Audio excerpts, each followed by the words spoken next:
Still in California, I want to bring in retired state senator and California Republican Party chair, Jim Brulte.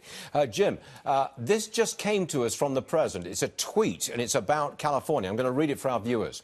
California's sanctuary policies are illegal and unconstitutional and put the safety and security of our entire nation at risk. Thousands of dangerous and violent criminal aliens are released as a result of sanctuary policies, set free to prey on innocent Americans. This must stop. Jim, California has kind of hung its hat on support for illegals. Well, the Democrats in California have hung their hat on that, and the president's absolutely right. Illegal immigrant felons commit crimes in some of the poorest communities and also some of the middle-class communities. They shouldn't be allowed to do that. And what the Oakland mayor did to give warning to the felons up in her city against the ICE raids was just criminal. Jim, is it accurate to say that these warnings given to illegals, hey, watch out, ICE is coming, did that prevent the arrest of criminals who, having not been arrested, went out and committed more crimes? Is it accurate to say that that happened? You know, I don't know because it only happened recently. But what we do know is a small population of felons commits the vast majority of the crimes against our citizens. So I think over a period of time, we will find out that the mayor of Oakland actually was complicit in crime against someone somewhere in the Bay Area.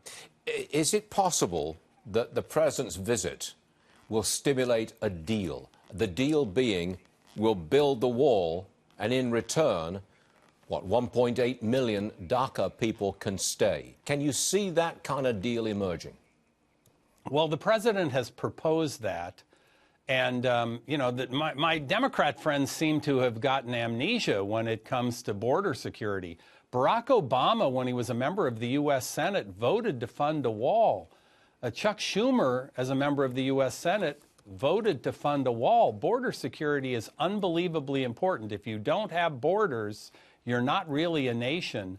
And this radical leftist open border crowd that currently control California are dramatically out of step with the people of this country. I don't want to be sarcastic, but I would venture to say that if Hispanics voted Republican, Democrats would be clamoring to build the wall. But that's just sarcasm, and I shouldn't do it. I want to talk to you about the California GOP two candidates for governor, Travis Allen, John Cox. But you're asking one of them to drop out because you think that gives them a better chance of actually being on the ballot. Is that accurate? Well, we had three candidates, and I was very, very clear. You can't get into the top one unless you get into the top two. And I thought three candidates kept us out. One of the candidates ultimately dropped. Would have been my preference for one of the other two to drop. But we have two good candidates for governor. And God willing, one of them will get into the top two. This is because the way California organizes the ballot, it's the top two who go through, and the top two may be Democrats. That's accurate, right? Yes. So yes, we have a jungle primary. The voters of California enacted that about 6 years ago, and it's the election regime we are under until it's changed. Yes, it is. Jim Brulte, thanks for joining us, sir. We'll see you again shortly, and that's promised. Thank you, sir.